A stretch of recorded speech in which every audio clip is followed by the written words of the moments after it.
All right, well, welcome to the field day today. It's exciting to have all of you here to explore one of the longest on-farm demonstration projects here in Iowa, looking at winter cereal rye in a corn and soybean rotation. I'm Liz Ripley, formerly Liz Juchems, Conservation and Outreach Specialist for the Iowa Learning Farms based on campus here at Iowa State University. I'd like to give a quick shout out and thank you to all of you who have attended previous field days and provided us feedback on those. We are really working to incorporate that feedback to provide you with a great viewing experience and an opportunity to speak with those that are presenting today live here after we show a quick video. So being out in the field, as you'll see that we've done with some of the producers here, allows them to think of things that they maybe wouldn't in a webinar setting where they're just looking at slides or at data. So we're really excited to bring you footage from the field with these producers. The Iowa Learning Farms was established in 2004, and our goal is to build a culture of conservation, and we do that by working with farmers and researchers and landowners to implement conservation practices that improve water quality and soil health while balancing remaining profitable. Our partners include the Iowa Department of Agriculture and Land Stewardship, Iowa State University Extension and Outreach. We've got the Leopold Center for Sustainable Agriculture, Iowa Department of Natural Resources, the US EPA Section 319, Conservation Districts of Iowa, Iowa Farm Bureau, Practical Farmers of Iowa, who was instrumental in this particular project in particular, GrowMark, Iowa Agricultural Water Alliance, Iowa Corn, and the Iowa Nutrient Research Center. So I ask that you remain muted while we're playing the video here in just a second, but once the video is done playing, I do encourage you and invite you to unmute to ask your questions. We have a unique opportunity today because we have 3 of the farmer partners featured in the videos with us live, as well as a couple of the researchers that helped with the project. So if you have specific questions for any particular member of our panel, you can indicate that as you unmute and ask your question, or as you type it in if you want to ask someone in particular. Just indicate who you'd like that directed to, and I'll make sure that that happens. We will send out an email evaluation following today's event, so please do return that very quickly, or quick to fill out and return, and we do appreciate all that feedback. So field days, even though we're on this virtual platform, are still just the start of the conversation and exchanging of ideas. It's important to then network with each other. So obviously it's hard to do in this kind of setting, but I encourage you to, once the event's done, to reach out to any of us in regards to this project or similar projects, and to talk to your neighbors and friends as well, and to return that evaluation. So at this time, I'm just gonna have our folks get ready to speak once the video is done. And I'm going to share my screen so we can show that video.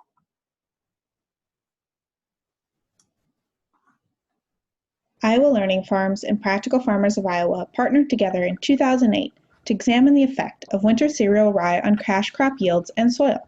Since then, this unique project has grown into multiple research projects examining cover crop economics and new soil health measurement tools.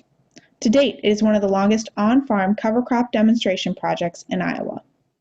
We want to thank all of the farmer partners who participated in this project, especially those that helped us reach 10 years. Jim Funke of Jefferson, Rick Juchems of Plainfield, Rob Stout of Westchester, Kelly Tobin of Newmarket, and White Rock Conservancy of Coon Rapids. This project was made possible through support from the following organizations. Farmers reported that in 63 out of the 70 site years, properly managed cover crops had little to no negative effect on their corn or soybean yields, and it actually increased soybean yields in 10 site years and corn in 3 site years. These demonstration sites have spawned multiple additional projects to examine the soil's response to cover crops. Iowa Learning Farms and Practical Farmers of Iowa's staff and interns have collected data on water infiltration, bulk density, total carbon, total nitrogen, and pH, as well as conducted the Haney Soil Health Test. And what we have concluded is that changes take time. Similar cover crop studies indicate that soil changes take years to become noticeable or significant. Taking a closer look at soil biology, Dr. Marshall McDaniel's lab from ISU Agronomy led a study using tea bags to measure the microbial activity in the soil. Similarly, Earthworm midden counts from these sites and similar cover crop sites showed a 40% increase in earthworm populations when there was a cereal rye cover crop present. Lastly, the cost of soil erosion to the landowner was explored, and for each ton of soil that is kept in place through conservation practices like cover crops, just over $6 can be credited to that practice in offsetting the cost of implementation. Good morning, I'm Rick Juchems in Plainfield, Iowa. I farm in Butler and Brainerd County in northeast Iowa. I started with the Iowa Learning Farms project for cover crops on strip plans 12 years ago. And we did it for 10 years. And after 10 years, I was tired of the strips being not covered, so I went to 100% cover crops. We fly on oats and radishes on our soybean ground, and we put on rye and radishes on our corn ground. We measured from the road down, and we gave it that starting point, so we just kept them in the same spot every time. We just used the measurements from the road. We seeded right after harvest. When we first started, we were still chopping silage, so we'd go out with a regular old John Deere Van Brunt drill and drilled it in. And then after a few years, we went out with a no-till drill. And then the last couple years, we went back to just a little old Van Brunt 12-foot drill and drilled in our rye right in the standing corn stalks and in the soybean stubble. What's different after being in cover crops for 12 years? The soil is soft. I don't know how you'd say it. It's softer in the foot. There's more organic matter in the soil. The infiltration is a lot better. Weed pressure isn't near as much where I have cover crops growing. There's just a lot of benefits from cover crops that after 5-6 years you'll start to see, but it takes that long to get things going in the right direction. You've got to start growing all the bacteria and fungi and the earthworms in the soil to help break down the soil as you're using it. I think that my soils are more adapt to weather change. I think there's more resiliency in my soil. I don't know that it's a balancing act. It's just something I do. I mean, it's part of the farming system now. Once you're into it, you've got to stay into it. It's not like you can jump in and out all the time because you lose all the benefits of the cover that has been here. The change over 12 years has been, we used to import all our seed from South Dakota, and so we had to pay shipping, and it got to be a little more expensive than locally grown. So yes, it's helped with the establishment of some cover crops that aren't as expensive. I have a neighbor that's actually set up a whole seed cleaning system, and he double crops rye and wheat in soybeans. And I also have another friend of mine south of me that grows oats that he takes them up there and gets them cleaned. So I just buy locally grown seed for cover.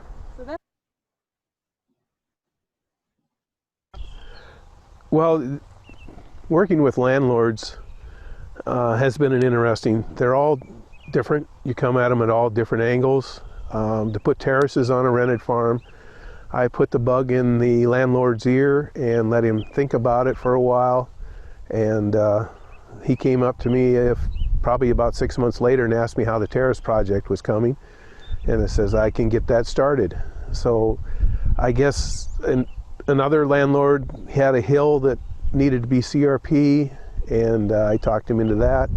Another one had been having somebody else farm their ground for a while, and the first time I farmed it, we bounced through gullies that should have been waterways, and I talked to the owner and suggested that they put in CRP waterways, and that was done. So we put in 7 waterways in an 80-acre field.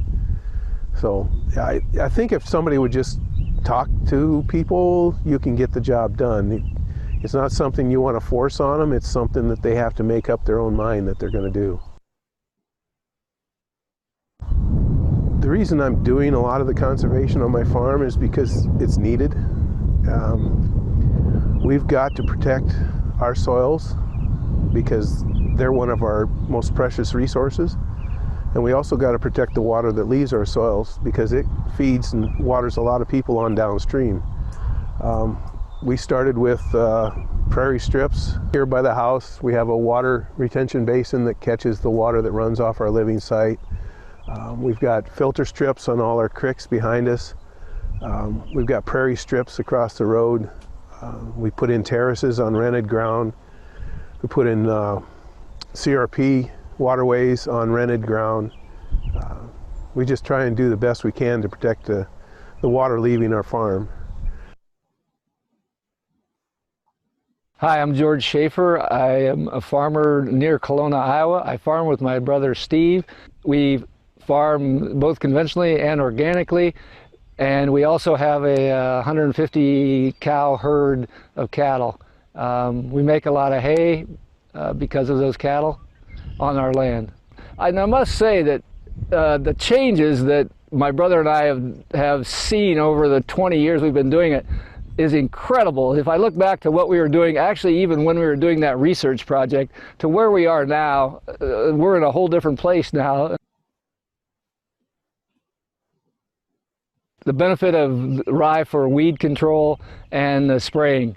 Rye starts growing in the spring and it gets big. Nothing can grow in there because that is such a thick mat of stuff that weeds will not grow in that.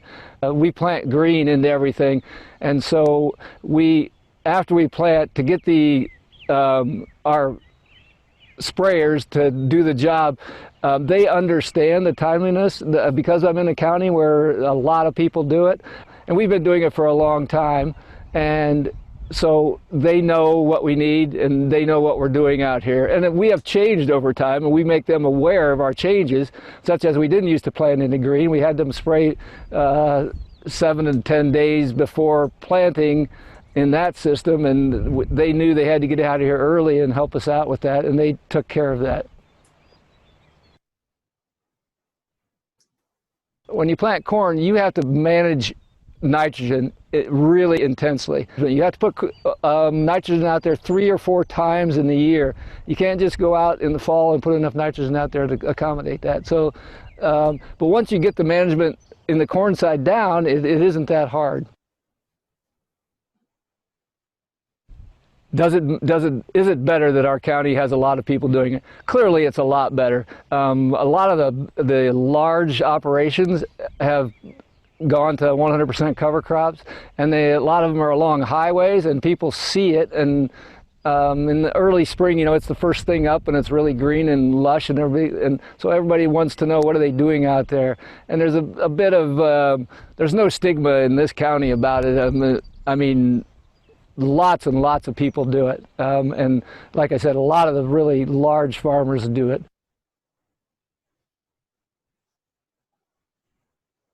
It's difficult to say, like I said before, that this is a long-term deal, and so I do think that in the long term it will give me an advantage and stuff. Economically, does it give me an advantage?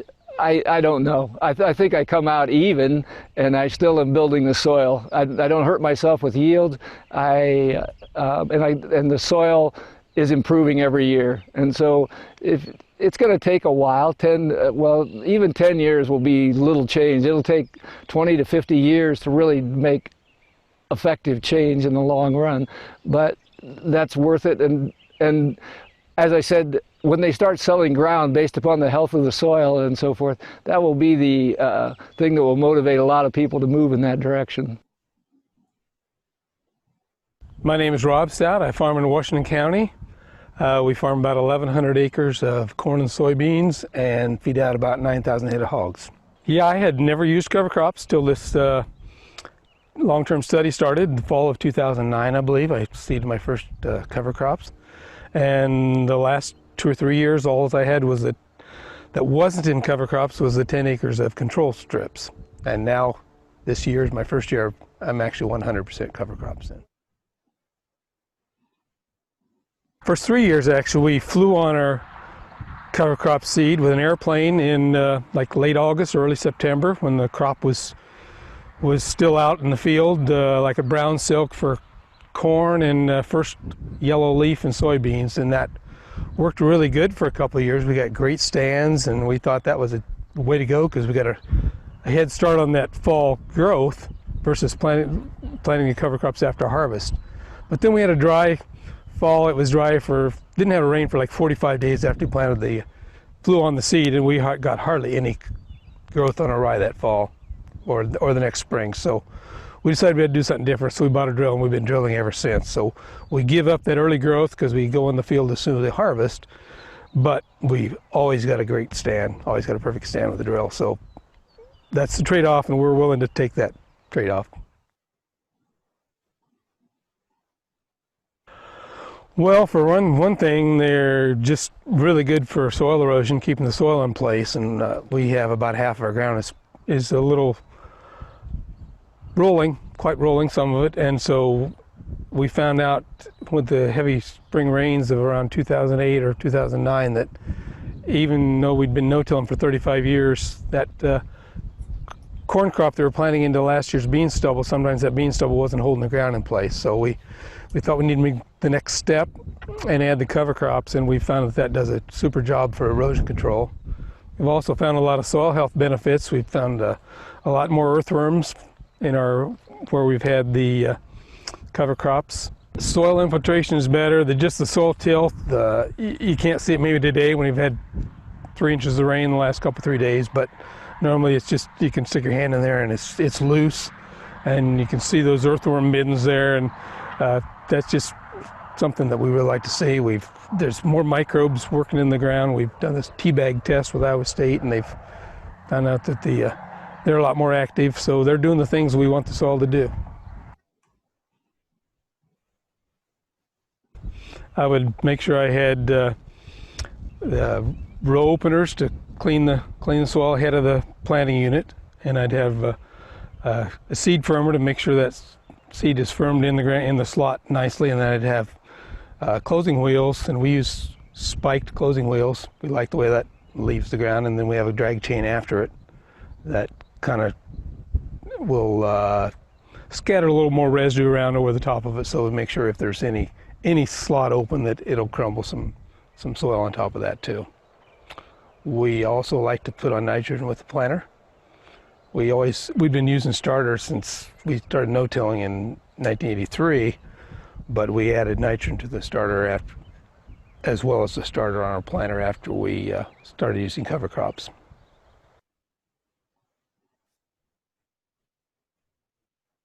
Well, if somebody's going to start using cover crops, find somebody in your neighborhood that's doing it successfully, or talk to somebody that's doing it successfully and get some tips from them. The easiest way to start is to start going into plant your beans in a cover crop. It's kind of a no-brainer. I've never seen a yield drag planting beans into cover crop. Corn might take a couple of management changes, like making sure your nitrogen program is just up to snuff. But start with beans, start small, fly them on. If you don't have a drill, hire somebody to fly them on. You get started that way. It's an easy way to do it, and you can get started and see how it does.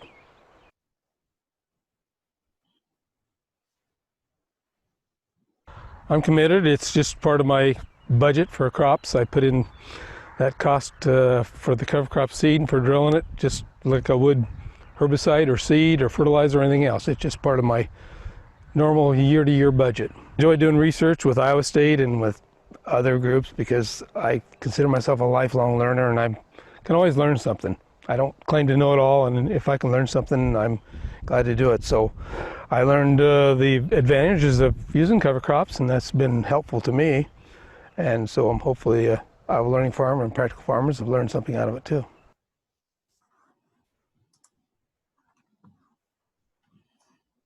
All right. So a reminder, you can unmute to ask questions or submit them via the chat box. And at this point, I'll invite Rick, Rob, George, Mark, and Stefan to unmute. Turn on your cameras.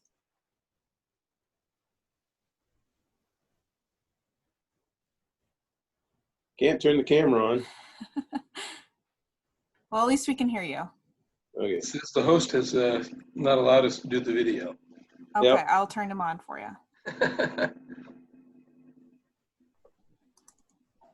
So I guess one question I have for the farmers in the group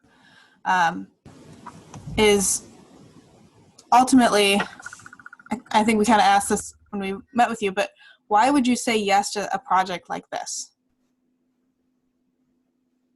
So let's start with Rick. Why would you say yes? I was interested to see what would happen. I'd grown cover crops on a different scale before and not had a whole lot of research about it. And I've tried. Okay. Now I can turn. There it is. I guess I was more interested to see what it would do to the soil. There's one way to find out. How about George? Why did you say yes when ILF and PFI approached you to participate?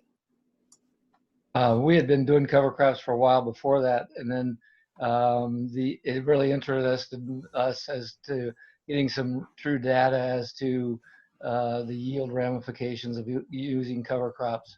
And what we found was identical to what you said in the video. We had a consistent yield boost in soybeans.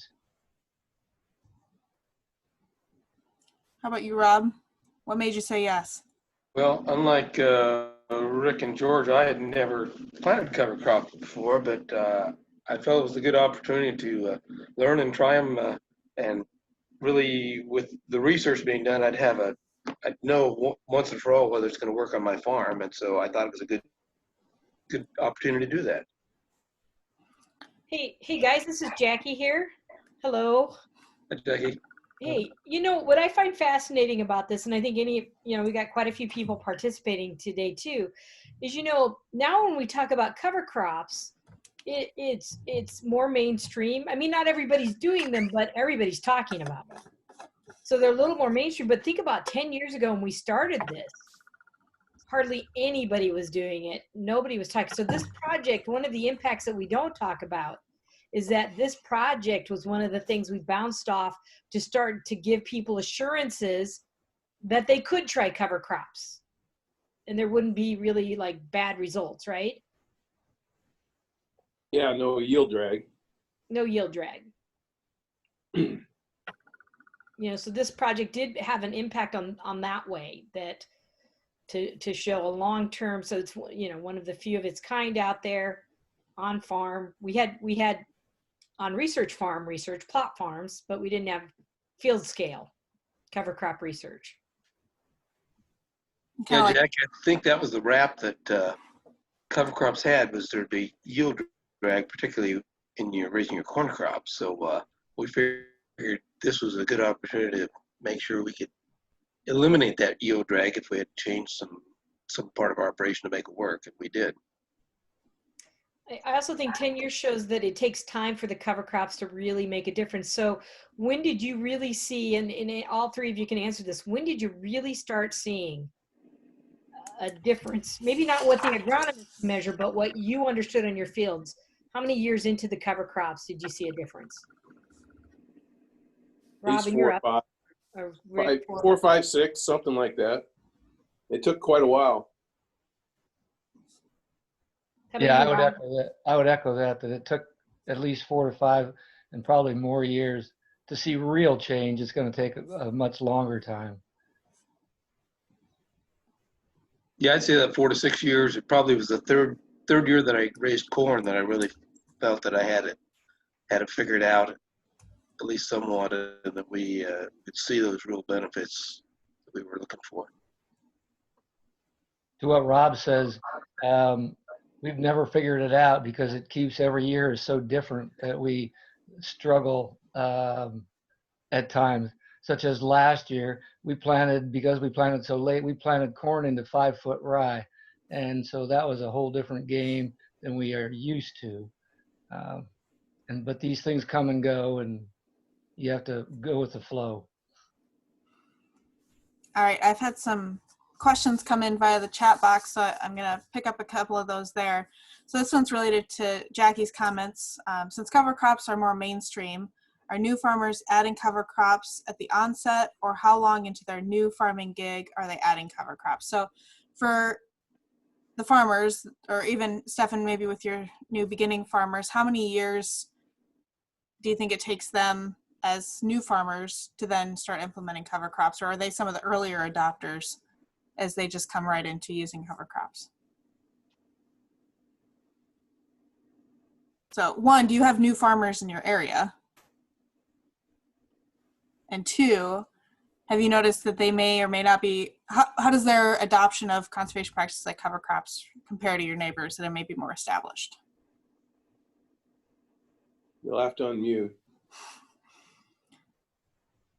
That's a good question. I don't know if I know the answer to that. I don't know if it is particular. I don't know if the new adopters skew towards younger or beginning or new farmers, or that it's just kind of scattered about new and experienced farmers that just become adopters of the practice, either by being influenced by one of these guys or someone else, or just coming naturally to it because of a conservation kind of ethic that evolves and grows over time.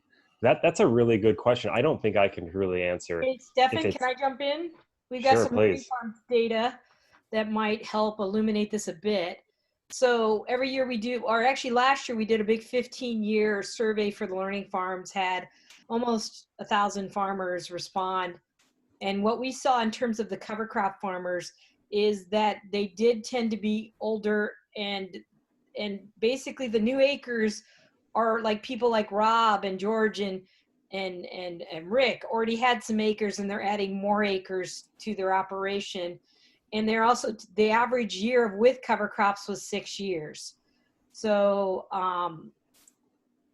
yeah, so what we're seeing is that it really isn't our younger farmers who are jumping in. Even though we have younger farmers who come to our field days, they're less likely to report having cover crops. So kind of shifting back, this one's directed at Rick in particular, but maybe some George or Rob have had experience with radishes as well. Why do you use radishes as part of your cover crop mixture? Well, we first started using them because it was required on NRCS funding that you needed to multi-species out there. And we tried rapeseed, and rapeseed was a little hard to kill. There's more seeds per pound, but they're a little harder to kill, it seemed like, for some people. So we went back to radishes, and you plant it, on the yellow leaves on the beans, and about the same time in corn, you'll get probably a foot root. It won't be very big around, but at least it'll have gone down quite a ways, so it makes an infiltration area for water.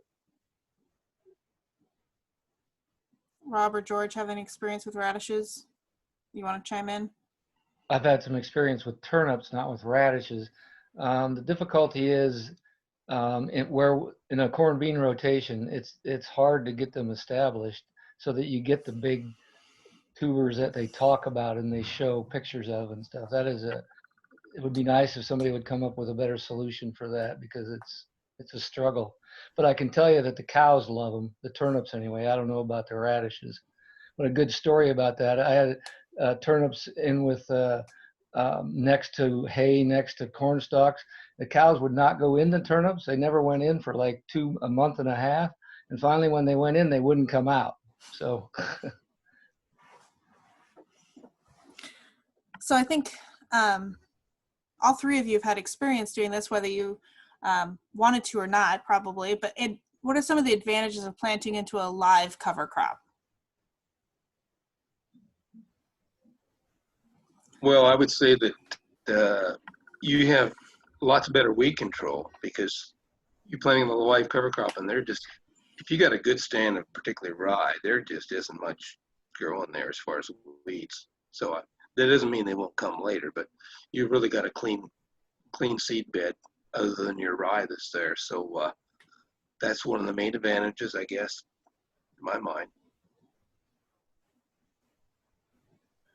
I would agree. It looks like a nuclear zone underneath the rye. That nothing is in there. It also there's discussion about when you plant green like that and it lays down as a mat.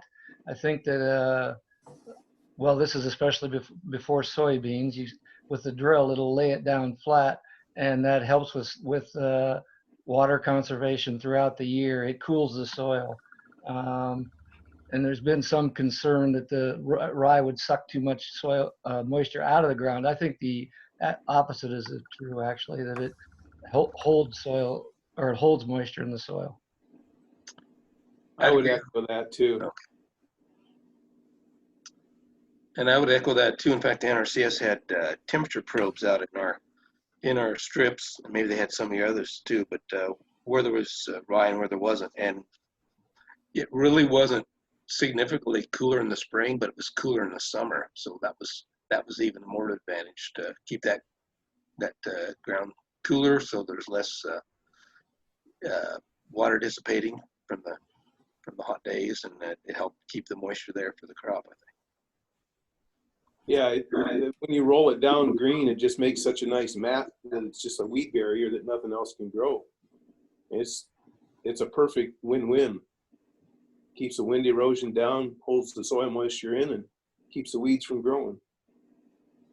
And Stefan shared in the chat box with everyone some on-farm research that they've done in that particular category. So you can check those links out there. For those of you that have done any kind of aerial application, have you done any incorporation into the soil later? No, the aerial application is just done, and no incorporation is followed up. No, in my case either. Me neither. So kind of, and maybe this is open to other people that are participating that would like to answer this, but has anyone tried broadcast seeding instead of drilling after harvest? So more probably following with a grain buggy or something to spread the seed. And then, so I'll ask that question first. It's kind of a two-part question. So any after harvest seeding that wasn't drilling? I haven't, but I've seen neighbors do it successfully.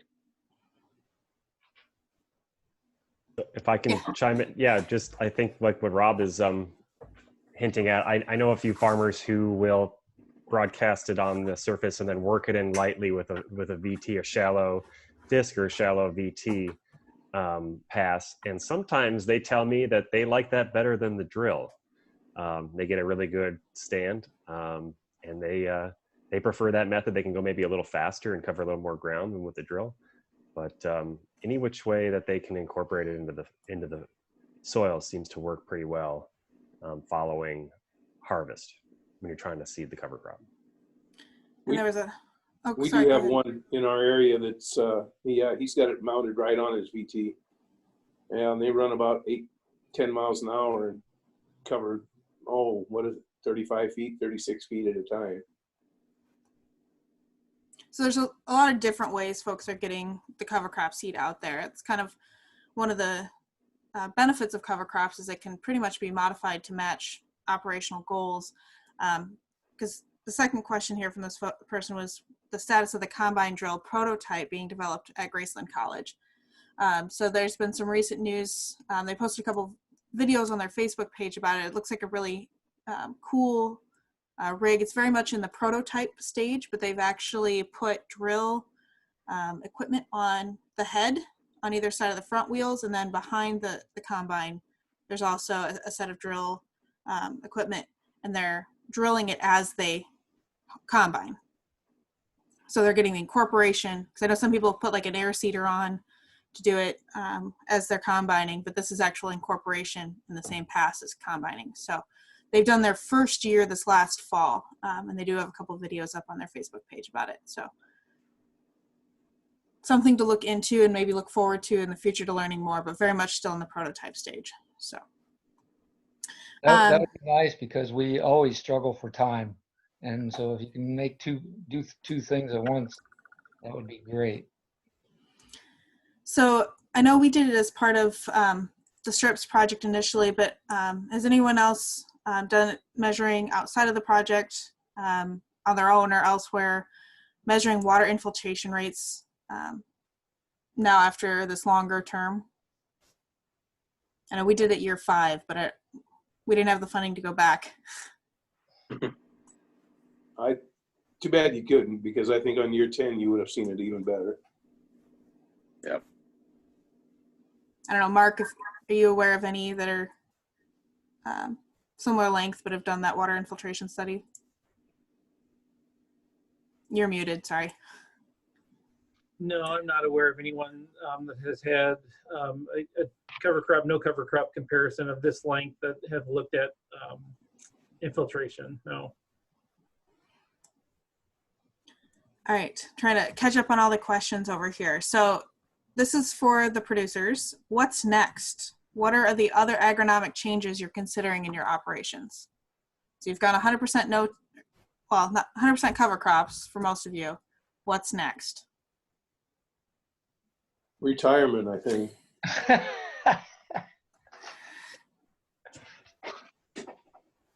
I really don't know. 12 years ago, I wasn't even considering cover crops. So I'm open to whatever is better for the soils, better for the farm. So I don't know what that is at this point in time. I had written down notes before the meeting about next steps, and we have to move to a new product. Like I was talking about with turnips, they don't work very well in the soybean rotation. So if we could get something that would work better there. And I heard something on NPR, I think yesterday, about they were interviewing somebody from Iowa State who was trying a new third crop in the middle of corn and beans as a cover crop, basically.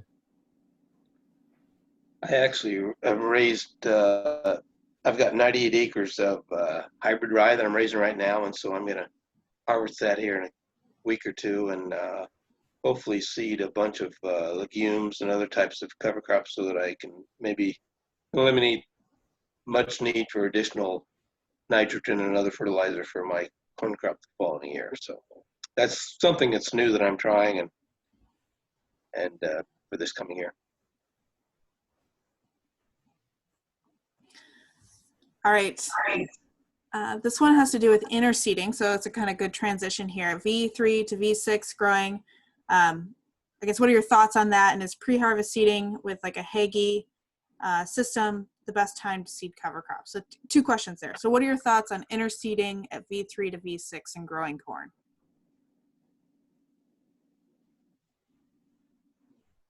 And Mark just unmuted, so I think he wants to say something.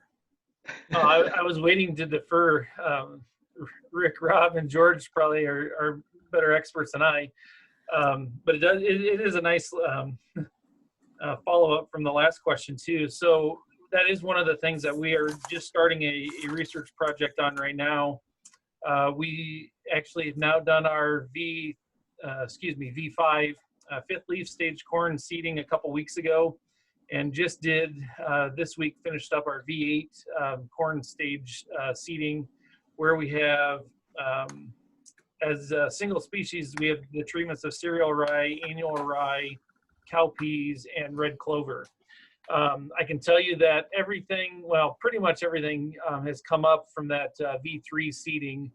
I think the red clover is a little bit lagging behind, solely just because we didn't have a whole lot of rain afterwards. And so we're hoping that with some of the rains we've had here recently, that'll come along. But yeah, we're still going to learn on this one a little bit. I know that University of Wisconsin, University of Minnesota have indicated you can go as early as V3, but that can have a little bit more risk as far as impact on the corn crop. Kind of that V5 stage seems to be maybe the sweet spot.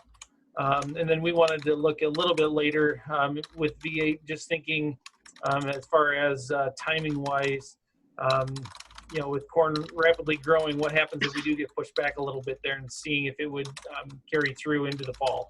So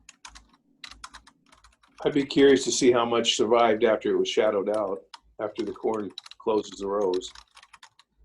Because there was a producer down in Rhinebeck that tried it on 30-inch rows, and he said he did it at, I think, V8, and it all came up and looked really good, and then, about brown silk, there wasn't anything out there. And it all died from lack of sunlight. yeah, so we did do a little pilot seeding of this last year with more species, and we were surprised because cowpea did come through after the corn harvest. Cereal rye did as well, but everything looked good. And then we got shaded out and we went dry, and then we started to lose what we had out there. So I think you're right. Shading is going to be an issue, and what the July-August precipitation ends up being. I know PFI has done various on-farm trials with that. That one you mentioned in Rhinebeck is one of theirs. The various sites around the state. I don't know if Stefan, you had anything you wanted to add on to that, or? No, I'll echo what Rick has said. He pretty much summarized what our farmers' findings have been, and some what Mark has said too. Comes up pretty nicely, and then when the corn gets tall like it does here in Iowa, it gets really dark underneath there. And sometimes some different species or varieties of those species survive and come through. Most of the time, I get reports that they don't. So the anecdotal stories I hear of when it is a success are when farmers are reducing the corn population to like 26 or 27,000 seeds per acre. And their primary concern is forage for their cattle or sheep. So they're willing to take a corn yield hit maybe with a smaller population or a lower population. They can get some forage that's there come harvest time and have some forage to graze. But that's their goal there. If that's not your goal, I'd of course hesitate to say people should reduce the population by 10,000 or 5,000 seeds per acre. So yeah, those are the stories and experiences that I hear about. And we've got a couple of farmers in Washington County that are doing that, the interseeding at different stages, Mitchell Hora and Michael Bittertoe. And some of them are also doing with 60-inch rows of corn also. So that's sort of a combination that we're kind of keeping an eye on to see how that works. All right, so then there was a question about seeding with like a Hagee or in-row unit as the best time to seed cover crops. And we did look at this as a separate cover crop study with Practical Farmers of Iowa, working with Hagee in North Central Iowa. And we compared it to drilling. And we did find we saw significantly more cover crop growth in those 2 years that we did that compared to the drill. But we learned in the first year that unlike the airplane that also gets in earlier, soil conditions determine when you can drive that Hagee unit in, because the first year was an incredibly wet year. I think even the Farm Progress Show was canceled as we were trying to drive the units through. So you do get benefits from getting the seeds in earlier, more growing degree days, but you often don't get the incorporation and even stand that you would with a post-harvest drilling or broadcast within the incorporation that you would get after a harvest. So I'll provide a link here in just a second, but we've got a study that did look at a Hagee versus drilling demonstration project in North Central Iowa that I'll share out. So this next question is, if you're crimping the rye during planting, does this mean that you don't need to spray to terminate the cover crop? So I think this goes back to planting green and drilling, that the drill kind of helps lay down the rye.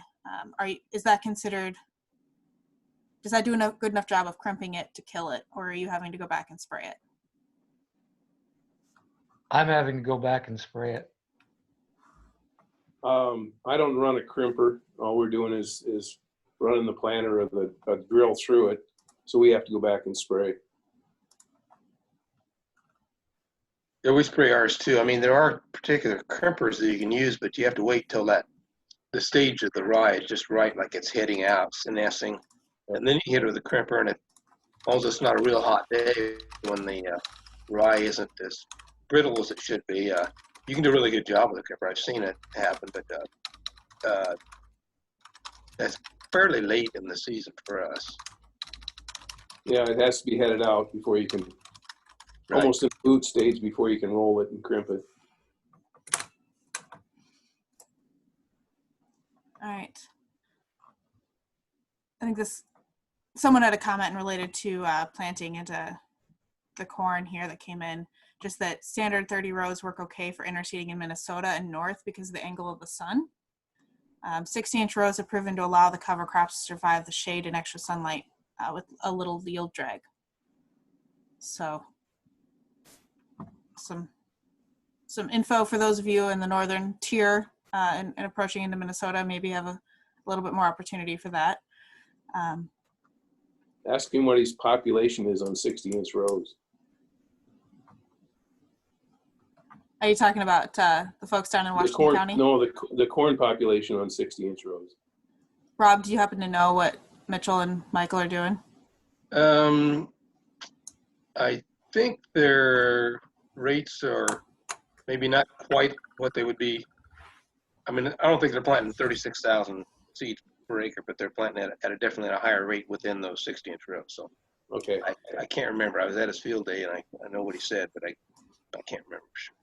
And I guess for this Minnesota site, they're saying they're bumping it up to 60,000 in the 60-inch rows. That sounds about right. Wow.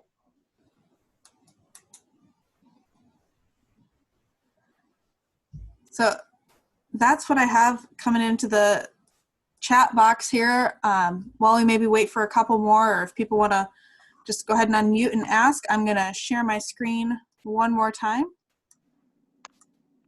For those of you that joined us and would like to earn a CCA credit, you can email me there at ejuchems@iastate.edu by 5 p.m. today. With this information here, your name, the name you entered to watch the webinar, and your number, and I'll get that submitted. And I just want to also invite everyone to join us in 2 weeks after the holiday here on Thursday, July 9th. Same time, 1 o'clock, we're going to be looking at prairie strips with Tim Youngquist. So we've got another great event lined up for you. So hope you can join us there. Hey Liz, it's Jackie again. Yes. I got an email during the webinar from somebody who, and I'm going to just ask the question more generally than she typed it specifically to me, but do any of you have experience, or Stefan, maybe from PFI, you can share experience of trying to rehabilitate soil that perhaps is not in as good of shape, a little more clay, and using cover crops to do that? That's where we grew our cover crop strips, actually. I had a borrow pit that we used, scraped off the black dirt, used the clay underneath, and then pushed the dirt back. And if any of you have ever been around a pipeline or where they disturb the soil, it takes years to get it back into shape where it can keep up with the rest of the soil. So that was the main purpose why I put the prairie strips or the cover crops where I did, was to rehabilitate the soil faster. And do you think it worked? There wasn't any yield drag going across the field, so it must have helped out considerably. Because you can watch the yield monitor on the combine, and it didn't dip as you went through that area.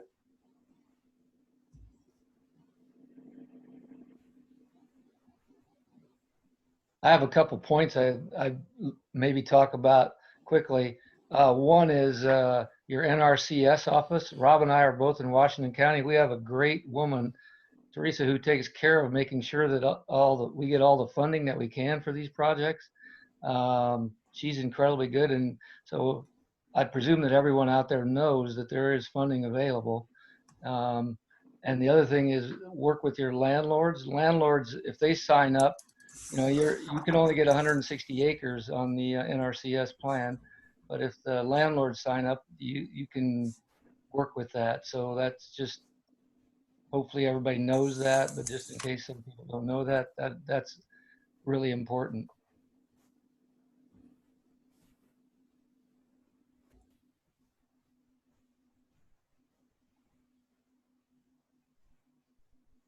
All right. So if anyone has any final thoughts, ideas, tips they want to share, that's where we'll end today. So I think what it boiled down to, I think Rob said it well, is give rye a try ahead of soybeans.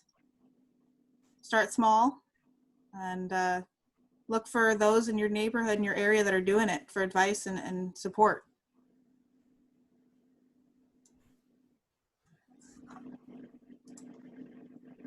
All right, well, I'm going to share my screen one last time. I had a request for the CCA information, so I'm going to do that. And thank you all so much for joining us today. Hope you can get out and enjoy the rest of the afternoon. And we look forward to seeing you again on July 9th as we talk about prairie strips.